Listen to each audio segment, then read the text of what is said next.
न्याय के देवता शनि देव जिनसे सभी डरते हैं, परंतु क्या आपको पता है शनि देव भी किसी से डरते हैं?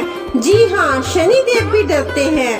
आखिर कौन है वो जिनसे न्याय के देवता शनि देव भी डरते हैं? शनि देव की यह कथा बहुत रहस्यमयी है। तो कथा को शुरू करने से पहले हमारा आपसे निवेदन है कि अगर आपने हमारे चैनल श्री भगवती दरबार को अभी तक सब्सक्राइब नहीं किया है तो कर लीजिए। तो चलिए आपको बताते हैं कि आखिर वो कौन है जिनसे शनि देव भी डरते हैं। एक बार वित्रासुर नामक एक दैत्य ने सभी और अपना आतंक मचा रखा था। सामान्य लोगों तो को क्या, उसने इंद्र आदि देवों को भी पराजित कर दिया था।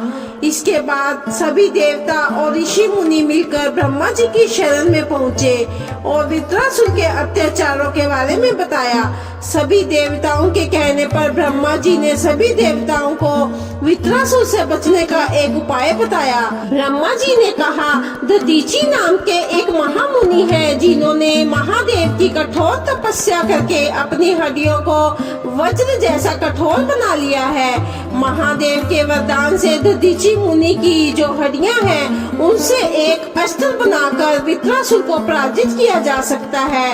इसलिए आप सभी देवता ऋषि दधीचि के पास जाइए और उनसे प्रार्थना करें कि वे अपनी अस्थियों को आपको दे दे। फिर आप उन अस्थियों को एक वज्र बनाकर वित्रासुर को हरा सकते हैं। अब सभी देव मिलकर ऋषि दधीचि के आश्रम में आए और उन्हें वित्रासुर के अत्याचारों के बारे में बताया और उनसे अपनी अस्थियां देने को कहा। जगत के कल्याण और देवताओं के आग्रह पर ऋषि दधीचि अपने प्राणों का बलिदान देने को तैयार हो गए। ऋषि ने पर ब्रह्मा का ध्यान किया और अपने प्राणों का बलिदान दे दिया।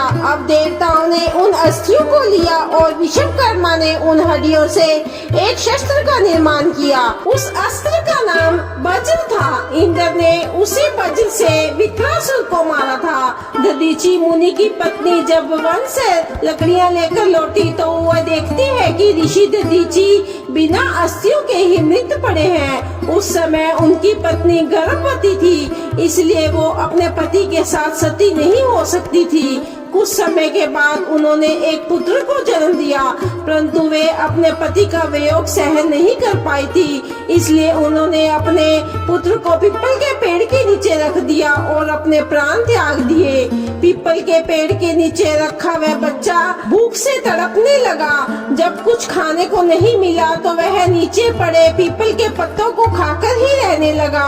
एक दिन देव ऋषि नारद वहाँ से गुजरे और उस बालक को देखा।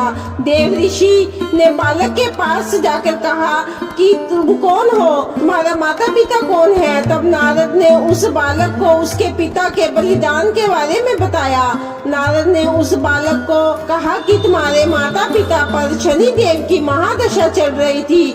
उसके बाद पीपल के पत्ते खाने वाले उस बालक का नारद जी ने पिपलाद नाम रखा। नारद के बताए अनुसार पिपलाद ने ब्रह्मा जी की घोर तपस्या की। जब ब्रह्मा जी ने उससे वरदान मांगने को कहा तो पिपलाद ने यह वर मांगा कि उसकी दृष्टि मात्र से किसी भी वस्तु को जला देने की शक्ति हो।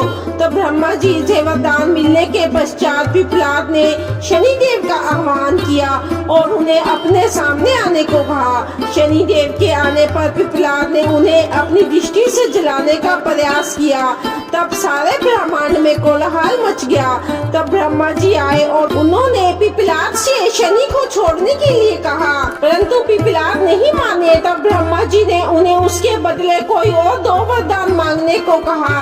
तब पिपलाद ने पहला वरदान यह मांगा कि जन्म से 16 वर्ष की आयु तक किसी भी बच्चे को शनि देव परेशान नहीं करेंगे। और दूसरे वरदान में कहा कि मुझे अनाथ को पीपल के पेड़ ने शरण दी है, इसलिए पीपल के पेड़ की पूजा करने वाले व्यक्ति को भी शनि देव परेशान नहीं करेंगे। तब ब्रह्मा जी ने तथास्तु कहकर पिपलाद को वरदान दिया।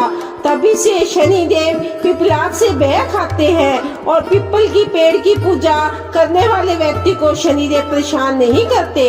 अगर आपको शनि देव और पिपलाद की यह कथा अच्छी लगे तो लाइक जरूर करें और अपने मित्रों को भी यह कथा शेयर करें। जय माता दी।